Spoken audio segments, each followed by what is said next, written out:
There are some books you just read, and then there are books that kind of read you. Ayn Rand's The Fountainhead is definitely one of those. It came out way back in 1943, and it's still one of the most polarizing novels out there. It's a story that, on the surface, is about architecture, but really it's about the very soul of an individual.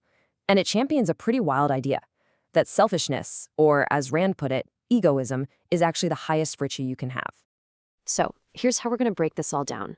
We're going to start by looking at its two main opposing characters, the creator and the conformist. From there, we'll get into the philosophy of self that really drives the whole story. Then we'll meet the real villain, a guy who uses altruism as a weapon. And finally, we'll take a look at the massive, controversial legacy this book has left on the real world. All right, let's kick things off with our protagonist, Howard Roark. Now, he's an architect, but he's really more than that. He's an ideal. The guy gets expelled from architecture school because his ideas are just too original. He completely refuses to copy the styles of the past because he believes a building should only be true to its own purpose. It's a view that some people in the book find heroic and others see as just pure narcissism. He is, for all intents and purposes, Rand's perfect man. What you have to understand about Roark is that his creative spark comes entirely from within.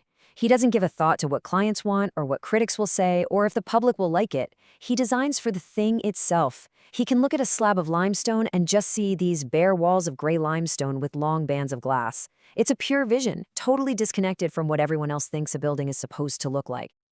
And this right here, this is the central battle of the entire novel. On one side, you've got Roark, who thinks from the ground up. For him, a building has to make sense on its own terms. And on the other side, you have the entire architectural establishment. They believe greatness is all about copying the past. Stick a Greek column here, add a little Renaissance flair there. For them, creating is just imitating. For Roark, it's about telling the truth. So, if Roark is one side of the coin, let's flip it over and meet his opposite, Peter Keating. He was in Roark's class, and on the surface, this guy has it all. He's charming, he's popular, he's super successful. But all that success is built on, well, nothing. Because Peter Keating has no real self. He is the ultimate second-hander. This is the key to understanding Keating. His entire sense of worth is outsourced. It's rented, not owned. He only exists through what other people think of him. There's this incredible scene where he's at his own graduation. He should be on top of the world, right? But he feels this total blank hole inside him until he sees a rival in the crowd. It's only by feeling superior to someone else that he can feel good about himself. His success isn't real to him. It's just a reflection. So how does a guy like this get ahead? Well, his career is just a masterclass in playing the game, not creating art. He learns how to suck up to powerful people, like his boss, Guy Francon. He just copies whatever styles are popular at the moment, and instead of some big, bold vision, his great idea is to suggest an ornamented string course. I mean, it's just a little decorative line. But it's safe, it's traditional, and it's exactly what the higher-ups want to hear. And that's how he climbs, one empty win at a time. Now, it becomes pretty clear that Roark and Keating aren't just characters. They're basically walking philosophies. They represent these two opposite poles of human existence in Ayn Rand's universe, a worldview she would later develop into a whole system called objectivism. And right at the heart of it is a really radical new take on selfishness. The book uses this word egotism, and it's a really important distinction. Even Rand said later that egoism might have been a better word. But her point is very specific. This is not about using or exploiting other people. It's about a deep, fundamental independence. The ideal man, the egoist, doesn't live for other people. But, and this is key, he doesn't expect other people to live for him either. His life is his own. End of story. This line is from Roark's big, dramatic courtroom speech, and it's pretty much the philosophical core of the entire book. In Rand's view, the creator is the engine that moves all of humanity forward.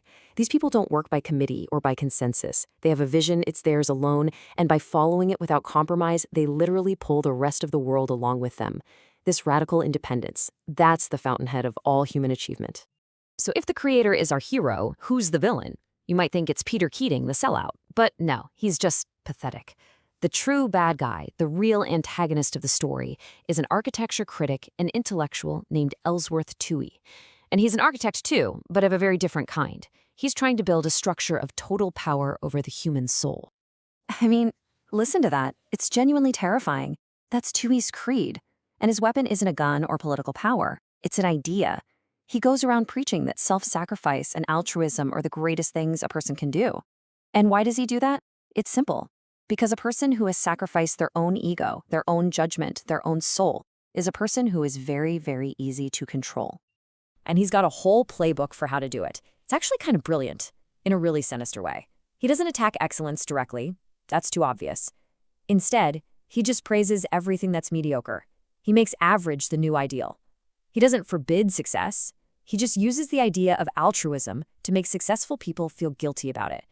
Every single tactic is designed to chip away at the individual until they're small, dependent, and completely powerless. Okay, so let's step out of the novel for a second and talk about our world. Because the ideas in the Fountainhead did not stay on the page. They exploded out into the culture, and they've created a legacy that is just as passionate and divided as the characters in the book. The book's journey is pretty wild. It wasn't some instant bestseller. It started slow, but then, through word of mouth, a big Hollywood movie comes out, and suddenly it gets a ton of attention. It becomes this huge phenomenon on college campuses, basically required reading for the emerging libertarian movement. And today, it's still selling hundreds of thousands of copies a year. You hear about tech entrepreneurs and creators who swear by it. At the exact same time, it draws just ferocious criticism. So why is it so divisive? Well, critics will tell you that its moral universe is way too simple. It's a world of pure heroes and absolute villains, with zero gray area. They point to some pretty extreme, even violent, actions in the book that are presented as heroic. And maybe the biggest knock against it is that many feel it gives people a philosophical hall pass to ignore social responsibility, that it dismisses crucial human values like empathy, community, and teamwork as just weaknesses. And really, that brings us to the big, lingering question at the very heart of the Fountainhead. Is this vision of the uncompromising, radically independent individual the true engine of all progress, the ideal we should all be striving for?